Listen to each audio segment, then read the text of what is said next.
ఇక మొదలెడదామా? Welcome to మీ ట్రేడర్ తెలుగు. ఈరోజు సెన్సెక్స్ న్యూట్రల్గా ఓపెన్ అయింది.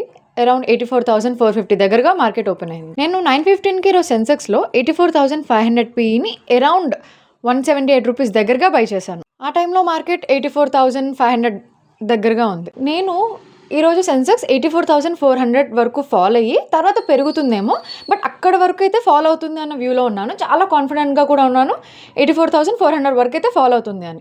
అందుకే నేను పీఈ ట్రేడ్ తీసుకున్నాను. అండ్ నేను 800 క్వాంటిటీ బై చేశాను ఈరోజు. యాక్చువల్లీ ఎంత క్యాపిటల్ ఉంటే ఎంత క్వాంటిటీ బై చేయాలి ఇవన్నీ అన్నది ఒక స్టాండర్డ్ రూల్స్ ఏమీ ఉండవు. నేను ఎవ్రీ టైం ఎక్కువ క్వాంటిటీయే బై చేయను, అలానే మరీ తక్కువ కూడా బై చేయను. నేను ఒక 4 years 100 క్వాంటిటీయే బై చేశాను. తర్వాత నేను క్వాంటిటీ పెంచడం అండ్ ఈవెంట్తో నేను క్వాంటిటీ కొంచెం ఎక్కువ బై చేసినా కూడా నేను మేనేజ్ చేయగలను అన్న కాన్ఫిడెన్స్ ఉన్నప్పుడే నేను ఎక్కువ క్వాంటిటీ బై చేస్తాను. ఈరోజు నేను సెన్సెక్స్లో 800 క్వాంటిటీయే బై చేశాను. బికాస్ కొంచెం తేడా వచ్చినా కూడా హ్యూజ్ లాస్ వచ్చేస్తుంది సెన్సెక్స్లో. సో అందుకని నేను ఈరోజు 800 బై చేశాను. నేను ఆలోచించి బై చేస్తాను. ప్రతిసారి 5,000 క్వాంటిటీ బై చేయను. డిపెండ్స్, నేను ఆ రోజు ఆ మార్కెట్ ఎలా ఉంటుంది, నేను హ్యాండిల్ చేయగలను అన్న రిస్క్ అన్నప్పుడే నేను ఎక్కువ క్వాంటిటీ బై చేస్తాను, లేదంటే నేను తక్కువ క్వాంటిటీయే బై చేస్తాను. అండ్ ఇంతే క్వాంటిటీ బై చేయాలి, ఇంత క్యాపిటల్తో ఇంతే చేయాలి అలా ఏమీ ఉండదు. అది కంప్లీట్లీ ఇండివిజువల్ డెసిషన్. సో నేను హ్యాండిల్ చేసుకోగలను అని కాబట్టి నేను కొన్నిసార్లు ఎక్కువ క్వాంటిటీ బై చేస్తూ ఉంటాను. సో ఈరోజు మార్కెట్ అలానే ఫాలో అయింది. మార్కెట్ 84,400 కన్నా బిలో వచ్చినప్పుడు నేను సెల్ చేసేసాను. ఆ టైంలో ప్రాఫిట్ 65,000 దగ్గరగా ఉంది, ప్రీమియం 258 దగ్గరగా ఉంది. తర్వాత మార్కెట్ ఇంకా ఫాలో అయింది, 300 వరకు కూడా ఫాలో అయింది.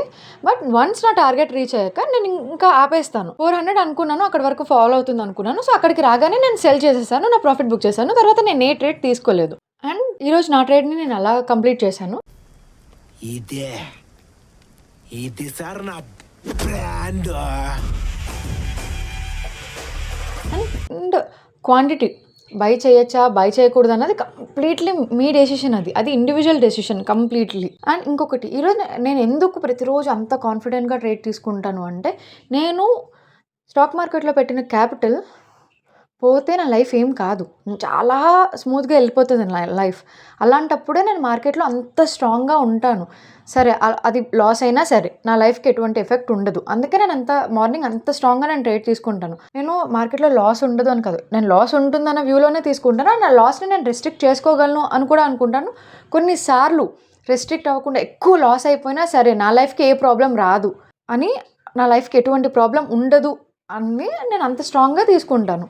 అండ్ మార్కెట్లో క్యాపిటల్ పెట్టేటప్పుడు మీకు ఏ ఆబ్లిగేషన్స్ లేకపోతేనే పెట్టండి. అండ్ క్వాంటిటీ అనేది కంప్లీట్లీ ఇండివిజువల్ డెసిషన్. నేను అన్నీ ఆలోచించే తీసుకుంటాను. నేను సమ్టైమ్స్ 5,000 క్వాంటిటీ బై చేస్తాను, సమ్టైమ్స్ నేను 800 బై చేస్తాను. So it's purely depends on me risk అంతే. అండ్ నేను చెప్పే అడ్వైజ్ ఏంటంటే, మీరు మార్కెట్లో ఏదైనా బై చేస్తున్నప్పుడు please don't depend on anyone. Okay, ఒకళ్ళు సి చెప్పారు అని బై చేయొద్దు, ఆర్ ఇంకొకరు పి బై చేయమన్నారని బై చేయొద్దు. కంప్లీట్గా మీకు ఒక నాలెడ్జ్ ఉండి మీకు ఒక క్లారిటీ ఉన్నప్పుడే బై చేయండి. అలాంటప్పుడు మీరు క్వాంటిటీ పెంచినా కూడా కొంచెం ధైర్యంగా ఉంటాం. మీరు కంప్లీట్లీ వేరే వాళ్ళ ఒపీనియన్ మీద, వేరే వాళ్ళ నాలెడ్జ్ మీద డిపెండ్ అయితే అఫ్కోర్స్ మార్కెట్లో ఎప్పటికీ ఒక స్టెబిలిటీ రాదు. మీరు మీ ఒక నాలెడ్జ్ మీదే డిపెండ్ అవ్వాలి, మీకు ఒక వ్యూ ఉండాలి, మీకు ఒక క్లారిటీ ఉండాలి. అండ్ నేను మార్కెట్లో మొత్తం నాకు తెలుసు అని నేను అనుకోను. అసలు నాకు మార్కెట్లో మొత్తం తెలియదు, నాకెంత కావాలో అంతవరకు మాత్రమే తెలుసుకున్నాను అంతే. సో ఈరోజు నా ట్రేడ్ అలా కంప్లీట్ అయింది. మీరు ప్రాఫిట్ బుక్ చేశారా, లాస్ బుక్ చేశారా కామెంట్ చేయండి. అండ్ మీకు సెన్సెక్స్ ఎక్స్పైరీ ఎలా అనిపిస్తుంది అది కూడా కామెంట్ చేయండి. Thank you. మీరు చూసింది కొంతే, చూడబోయేది ఇంకెంతో. అందుకే సబ్స్క్రైబ్ చేసుకోండి.